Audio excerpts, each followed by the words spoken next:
Cianjur, Jawa Barat, berdiri sebuah bukit yang menyimpan misteri selama ribuan tahun, bernama Gunung Padang.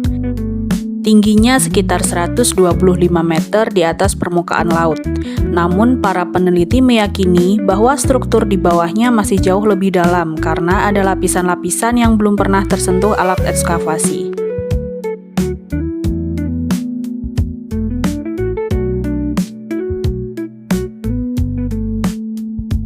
Perjalanan ilmiah Gunung Padang dimulai pada tahun 1890, ketika seorang kontrolir Belanda bernama Korte menemukan adanya 4 teras bertingkat di puncak bukit.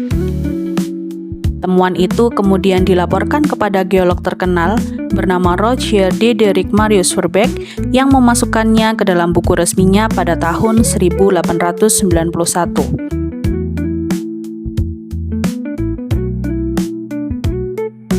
Dari sinilah nama Gunung Padang pertama kali tercatat dalam literatur ilmiah.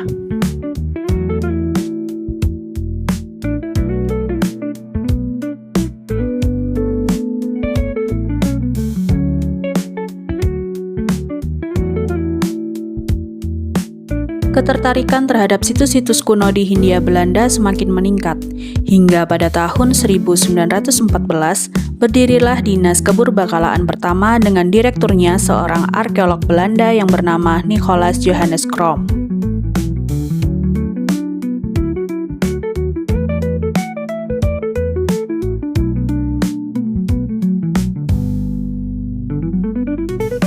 Setelah lama tidak tersentuh, penelitian Gunung Padang dihidupkan kembali pada tahun 1979. Para arkeolog mendokumentasikan teras-terasnya, memetakan susunan batu andesit, dan mengkonfirmasi bahwa situs ini bukan bentukan alam, melainkan struktur buatan yang disusun dengan teknik tertentu.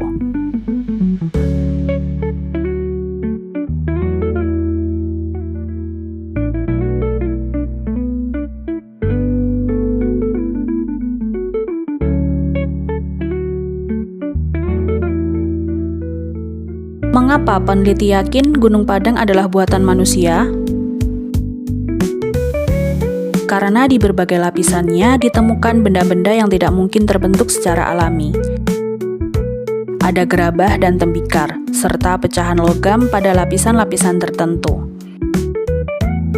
Seluruh temuan ini membuktikan bahwa Gunung Padang merupakan struktur yang diolah, dibentuk, dan dibangun oleh manusia.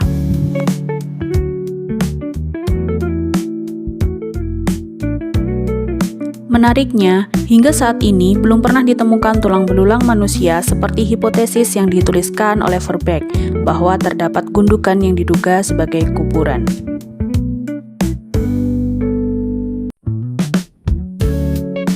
Pada tahun 2013, penelitian lintas disiplin dilakukan dengan jauh lebih masif.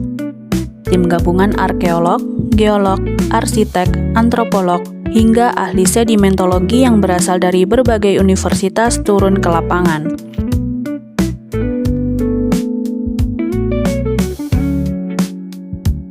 Hasilnya sangat mengejutkan.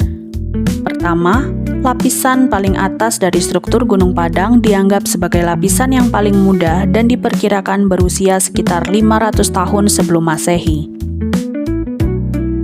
Kedua, peneliti meyakini kalau Gunung Padang bukan situs sekali pakai, ia merupakan multi-komponen archaeological site atau tempat yang digunakan oleh masyarakat berbeda pada waktu yang berbeda dan dengan kebudayaan yang berbeda pula.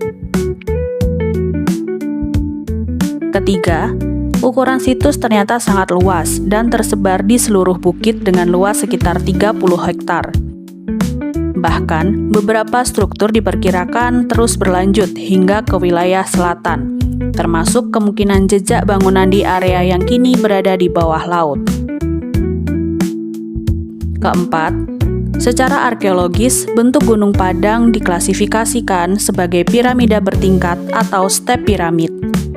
Masyarakat Sunda menyebutnya sebagai kebuyutan atau ruang yang dianggap suci. Konsep dan bentuknya mirip dengan punden berundak yang digunakan sebagai simbol hubungan antara manusia, leluhur, dan alam. Setelah lebih dari 1 abad penelitian, tidak ada yang benar-benar tahu dari mana nama Gunung Padang berasal. Tidak ada catatan pasti mengenai kapan sebutan itu mulai digunakan. Namun secara filosofis, nama ini sering dikaitkan dengan gagasan pencerahan mirip Mountain of Enlightenment atau seperti Jabal Nur di Jazirah Arab. Dari cerita masyarakat lokal, Gunung Padang sering dianggap sebagai tempat meditasi. Suasana yang tenang dan angin bukit yang lembut membuat area ini terasa sakral, bahkan hingga hari ini. Nah, itu dia pembahasan kita tentang Gunung Padang. Situs yang semakin diteliti justru semakin banyak menimbulkan tanda tanya baru. Kalau kalian masih penasaran dengan berbagai hal yang berkaitan dengan dunia arkeologis, fenomena masyarakat, dan kebudayaan Indonesia, jangan lupa subscribe channel ini dan nyalain notifikasinya supaya nggak ketinggalan update terbaru dari kita.